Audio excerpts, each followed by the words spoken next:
It all began 175 years ago, when Olivet College was founded in 1844. Since then, there have been countless ghost sightings within the college, and there have been many stories told throughout the years. Several of these buildings have multiple ghosts, which includes multiple sightings and multiple stories. We have had interviews with some of these people who have had their first encounters with these spectral anomalies. Here they are now.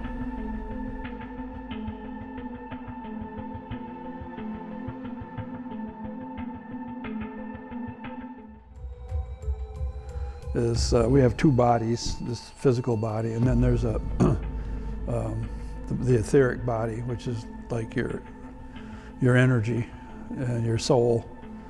And so that's for most of them.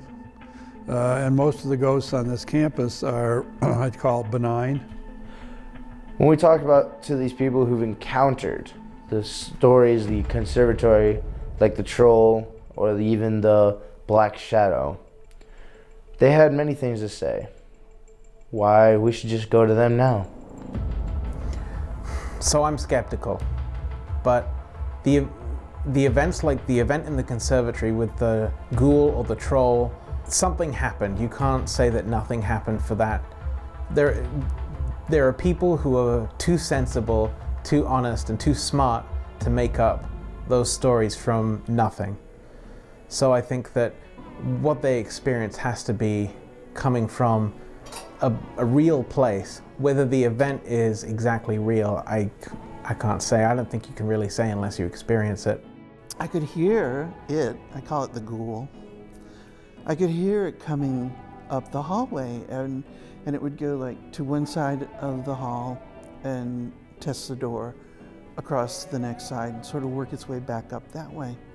Finally, I heard it at the door across from mine, and I could hardly breathe.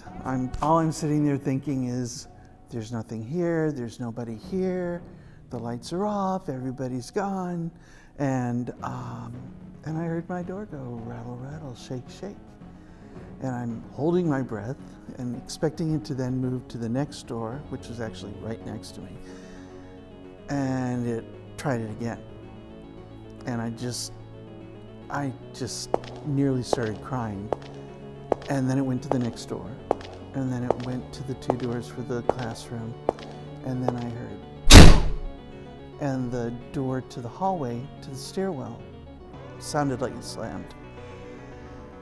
And I heard steps going up the stairs to the third floor, which is an attic and pretty empty.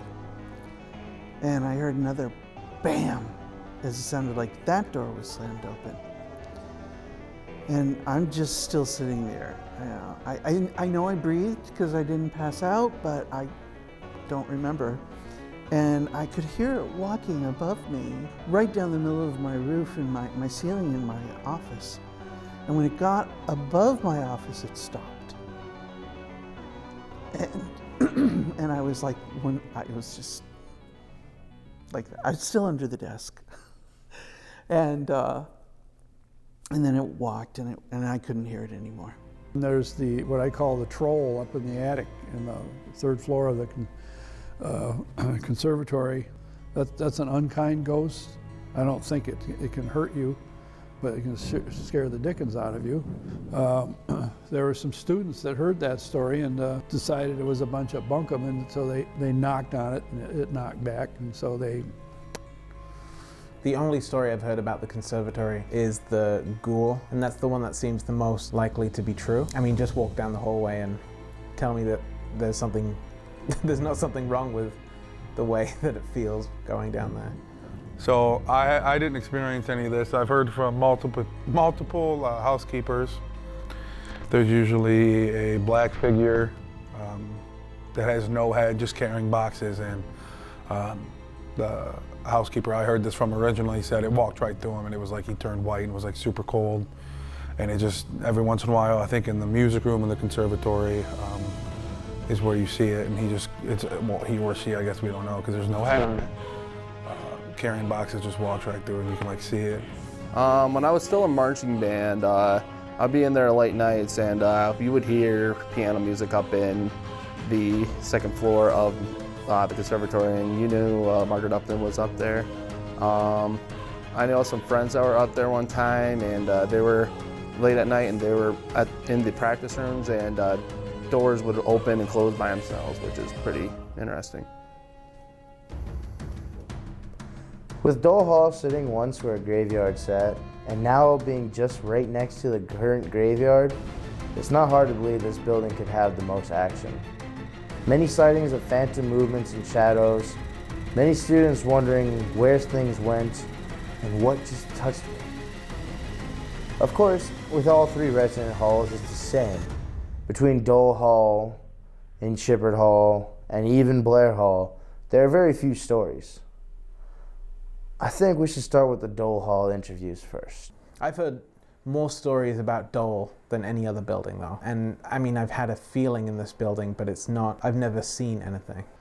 Several others in Dole Hall. One young woman, she was a Saronian, lived on the north-south wing, second floor also. After one of my talks, she came up and said, "Is it okay to have a ghost in your room?" And I said, "Well, what are you talking about?" And I said, "What do you mean?" She said, "Well, I have a ghost in my room." And I said, "Well, what happens?" She said, "Well, I'm studying, and then a book will slide off the desk, or papers will get shuffled around like that and messes with me." I said, "So what do you do?" She said, "I yell at it." I said, "And what happens then?" She said, "It stops." I said, "So does this bother you?" "Just when it bothers my studying, it doesn't, I'm not afraid." I said, "Well, yeah, then it's okay. It's been in there for 4 years." Dole's really, there's a lot happening in Dole.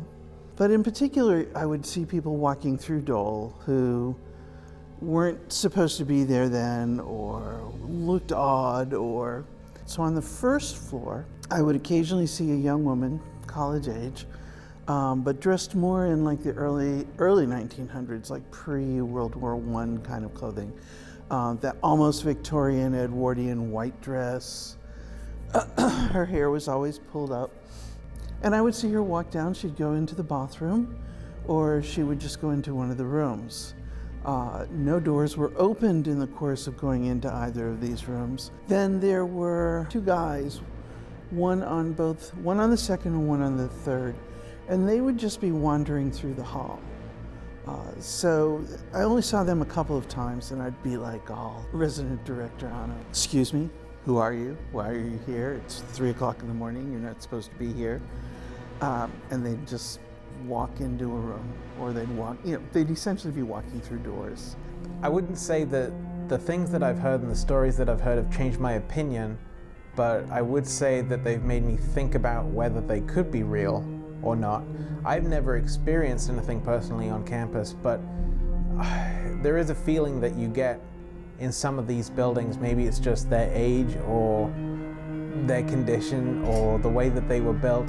You think about, it gives you a feeling like the hairs on the back of your neck stick up. There's a tingling feeling when you're alone. That has to be coming from somewhere.